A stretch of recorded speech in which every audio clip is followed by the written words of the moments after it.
En agriculture, revenons sur ce plateau pour recevoir Ahmad Abdoulaye qui va nous parler de l'art oratoire. Bonjour Ahmad. Bonjour. Vous allez bien? Très bien, vous. Avec vous, nous allons nous entretenir sur l'art oratoire, de ce concours que vous comptez organiser. Parlez-nous un peu de ce programme. D'accord. D'abord, l'intitulé c'est U-Action Éloquence. Voilà, c'est un projet que nous avons déjà commencé, c'est là presque 6 mois. Et donc, on tend maintenant vers la phase finale. Nous avons organisé la phase de sensibilisation dans les établissements, la phase des présélections, la formation, la demi-finale. Et donc, d'ici quelques jours, voilà, on va passer pour la finale. Mais quand est-ce que vous avez commencé avec U-Action Éloquence? Voilà, U-Action Éloquence, nous avons commencé exactement le 5 janvier avec 20 établissements au départ. Et par la suite, il y avait eu certains établissements qui ont démissionné et d'autres, on les a disqualifiés puisqu'on ne répondait pas à certains critères. Et donc, depuis lors, après la phase de sensibilisation dans les établissements, nous sommes passés, comme je le disais, à la phase de présélection. Donc, dans chaque établissement, nous avons retenu 10 candidats que nous les avons outillés en technique de rédaction de discours avec des vers et technique de présentation devant un public. Et donc, sur la programmation, c'est Elvis Tabo qui a intervenu. Donc, il les a un peu encadrés. Après ça, nous sommes passés à Wenakla pour la phase de présélection qui nous a permis de dégager dans chaque établissement 3 meilleurs candidats. Et après, maintenant, la phase de présélection, nous sommes passés à la phase de la demi-finale. Et donc, dans chaque établissement, on s'est retrouvé avec un candidat par établissement. Nous allons passer à la phase de la finale, comme je le disais, d'ici quelques jours. Avant de revenir à la phase finale, ici, on aime bien se laisser séduire par le talent des jeunes. On aimerait savoir d'où est venue cette initiative. Est-ce que c'est votre propre initiative? Vous faites cavalier seul? Êtes-vous accompagné par une structure? D'accord. D'abord, si vous me permettez, nous sommes partis d'un constat. Et vous conviendrez avec moi, si on fait une analyse empirique sur le terrain, c'est-à-dire dans nos établissements, qu'il y a un sérieux problème lié à la violence. Donc, il ne peut pas passer une seule année sans toutefois qu'il y ait, ne serait-ce qu'un conflit dans un établissement ou un inter-établissement.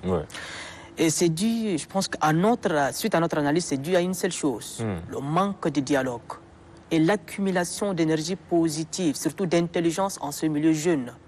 Imaginez pour un élève qui passe presque 9 mois à l'école et qu'il n'y a aucune activité institutionnelle, extra-scolaire qui permettra à ces élèves de se divertir. À part un grand événement qui n'est rien d'autre, qui fait peur et qui gâte le cœur en même temps que le bac. Donc les élèves n'ont rien à faire. Ceux qui pratiquent de l'esport, ils profitent de l'instant pour faire un peu de l'esport. Mais ceux qui ne font pas de l'esport, à part l'école, ils ne font rien.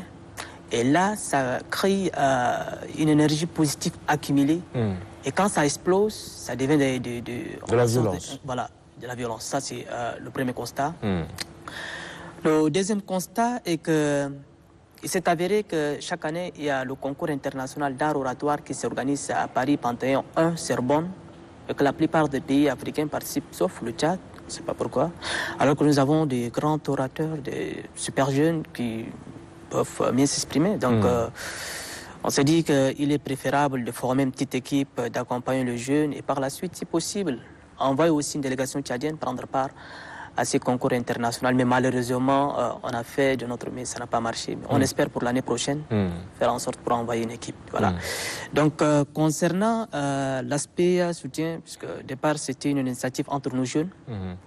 Vous connaissez très bien, au départ de tout projet, il y a toujours des soucis. Donc, les camarades, les amis, la famille, partout. Donc, on peut un peu faire des gestes symboliques.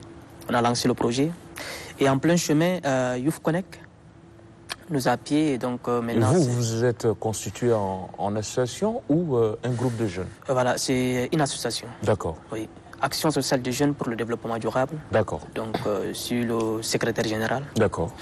Et donc, de là où Youth Connect a un peu appuyé le projet, donc nous sommes actuellement, c'est avec Youth Connect qu'on est en train d'évoluer. Ok. Voilà. Et comment arrivez-vous à faire la sélection, surtout dans les établissements que vous venez de citer? On sait qu'il y a des élèves très brillants, ils peuvent valablement représenter leur établissement. Voilà, donc la première des choses, nous sommes partis par la phase de sélection. On a mis une petite technique qui s'appelle la technique des 3V. C'est-à-dire que l'élève a 1 minute 30 secondes de faire ressortir ces 3V qui n'est rien autre que le vocal, le verbal et la vision. Donc on vous accorde quelques minutes, faites la présentation. Et si l'élève dégage maintenant ces 3V, on le retient. Et nous avons une fiche de candidature que nous avons déposée auprès de chaque établissement. Donc l'élève remplit. Donc c'était ainsi que la sélection a commencé. Mais attention, il y a des grands jeunes orateurs dans les établissements, mais parler devant un public, ça devient déjà un cauchemar. Donc je me rappelle très bien que certains établissements ont proposé des élèves qui comptent sur eux. Pour eux, c'est le top de l'école, c'est le plus brillant, c'est lui qui parle de tout. Mais malheureusement, quand on est arrivé à la phase du public, c'était le chaos total. Ouais. Donc, vous pouvez être un grand orateur dans votre établissement, mais à une compétition, il y a les tracts, et tout ça. Ouais. Donc, ça arrive. D'accord. Alors, vous avez parlé de cette inexistence d'activités extrascolaires qui poussent les jeunes à exprimer leur énergie positive négativement dans la violence notamment. Quelles sont les vertus, les avantages de l'art oratoire pour un jeune élève? Très bien. Au fait, vous conviendrez avec moi que nous évoluons dans un monde où tout ce qui compte, c'est la communication. Et dans toute communication, qu'elle soit virtuelle, qu'elle soit en face du public, et j'en passe, il faut absolument passer par la parole. C'est pourquoi il a dit quelque part, je pense que c'est un verset biblique, quoi, au commencement était la parole. La parole. Donc c'est pour dire que la parole est à l'épicentre de tout ce que nous faisons dans la vie. Oui. Et donc, pour ce faire, ces jeunes élèves, tôt ou tard, ils vont se retrouver devant une situation où ils seront obligés de s'exprimer. Oui, vous pouvez passer derrière vos écritures, vous faites tout ça, mais un jour à l'autre, vous serez obligés de prendre la parole. Et donc, ce qui a fait en sorte que, si on voit la plupart des jeunes qui, après le bac, disent que la question du chômage, qu'on n'a pas de trucs, je pense que c'est lié à la question de la communication. Ils ne parviennent pas à se vendre. Du moment où vous avez la capacité à vous exprimer, vous disposez déjà toutes les compétences possibles à vous vendre. Et là, première des choses, vous échappez ce qu'on appelle du chômage ou soit du manque d'emploi. Ouais. Donc, du moment où vous avez la possibilité de dégager votre compétence, n'importe qui pourra faire appel à vous, même si ce n'est pas dans votre domaine. Du simple fait que vous parlez bien et du simple fait que vous défendez ce que vous avez appris quelque part. Donc, elle est capitale pour un jeune, l'éloquence. Alors, Monsieur Ahmad Abdoulaye, clairement, vous êtes un bon orateur. Orateur, on voit que vous maniez bien le verbe. C'est quoi le secret? Puisque on a dit, il y en a qui sont intelligents et tout, mais quel est le b.a.-ba que vous pouvez donner comme secret à ceux qui veulent bien s'exprimer, être de bons orateurs, mais qui n'y arrivent pas du tout? D'accord. À ce niveau, je pense qu'il faut commencer d'abord à faire une petite différence entre ce qu'on appelle la rhétorique et l'éloquence. La rhétorique, on peut dire, c'est l'ensemble des concepts permettant à l'orateur, surtout à l'éloquent, de prendre le bon chemin ou soit de mieux s'exprimer. Par contre, l'éloquence, comme le disait Cicéron, c'est un don naturel. Donc, vous avez déjà un don naturel. Par exemple, moi j'admire votre voix, parce que la voix, en éloquence, la voix compte. Mais du moment où vous n'avez pas une voix rock, impossible d'être à 100% éloquent. Mais quelque part, vous pouvez passer par une formation essentielle. Donc tout peut s'apprendre dans la vie. Même si vous n'êtes pas né éloquent, vous pouvez faire, recours à la rhétorique qui vous permettra d'être en sorte un peu éloquent. Donc, ce que je demanderais à tous ceux qui veulent, bien sûr, se lancer dans le domaine, de passer par la phase de formation. Puisque malheureusement, à l'école, il n'y a pas de formation spéciale d'art oratoire ou d'éloquence. Donc, on mélange tout, on vous glisse. Et donc, pour être éloquent, pour être un orateur, il faut faire une formation. Parce que ce n'est pas de la sorcellerie, il faut se réveiller un bon matin et puis c'est possible. Malheureusement, on nous signale à la régie qu'il nous reste quelques secondes du temps imparti. On sait que vous n'êtes pas venu pour rien.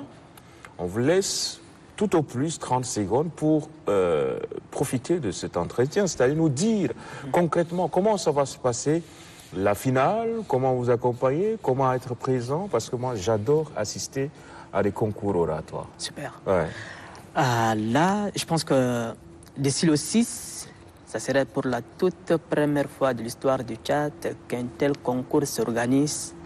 Parce qu'on sait que ça se fait, les sports, les concerts et tout, mais jamais un concours d'art oratoire et spécifiquement en éloquence, ça ne s'est jamais organisé, si j'ai une bonne mémoire. Ouais. Et donc le 6, je pense que c'est cette structure qui va nous accueillir. Ah, ici à l'ONAMA. Ici à l'ONAMA. D'accord. Voilà. Et donc il y aura 15 candidats que nous sommes en train de courir encore de gauche à droite. Surtout à la fin, il devait y avoir quand même quelques récompenses. Et jusqu'à là, ça complique encore, mais on espère bien. Donc, avoir quelques trophées pour ces jeunes qui auront la chance de rencontrer. Croiser le fer. Voilà. Donc, juste ça, je pense que... D'accord. L'entrée sera gratuite? Entrée gratuite. Gratuite. D'accord. Allez. Marie-Là, on va le souhaiter bon vent. Oui, une belle bon initiative. vent, c'est une belle initiative. Quand il parle, on sent que c'est un bateau là. Ça s'est dit à l'université. Ouais. D'accord, merci beaucoup. Merci. Ahmad Abdoulaye, Malik, voilà, qui nous a parlé de ce concours d'art oratoire. C'est important d'y envoyer les jeunes. Allez, puisqu'il s'agit du 6, à la même date, Batou Massa sera en concert. On va parler de ce concert, mais d'abord, on découvrira cet artiste qui sème le mythe dès lors qu'on l'appelle. On a un divertissement.